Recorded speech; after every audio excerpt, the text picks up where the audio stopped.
Tutulo sila nagpamatuon mga kansunan. Gikan sa maan, gikan sa anak, hangtod sa Espiritu Santo. Apan kung naarakat taman sa anak, di mo nakuha ang ikatulo.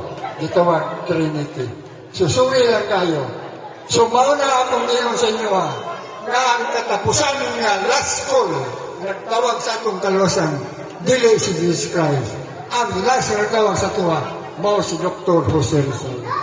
So kini si Dr. Jose Rizal, mao ni ingon sa kasulatan. Nga inigabot niya, way bisang kinsa makaila, gawa sa iyang mga magtotoo. Nakaila ba ang Roman Katolikan ni Rizal? Wala. Nga naman, they are not true. Islamic, they are not believe, according to Dr. Jose Rizal.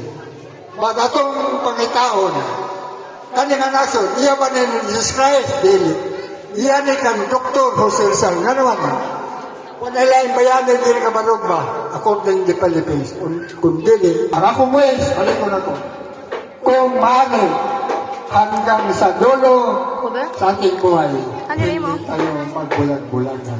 So, naghanggang salamat, o maayong gabi sa tanan ako mga bisita nga sa gawas, mga kaitsunan sa side Linda nga sa gawas, sa akong side nga sa gawas, kagamay naman ng atong balay, so hinauton ta, na kining tanan, inyuhan ay siyang handumon, samtang mabuhay ko.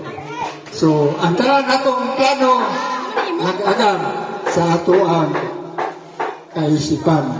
Daghang salamat, daghang sunan, mayong gabi.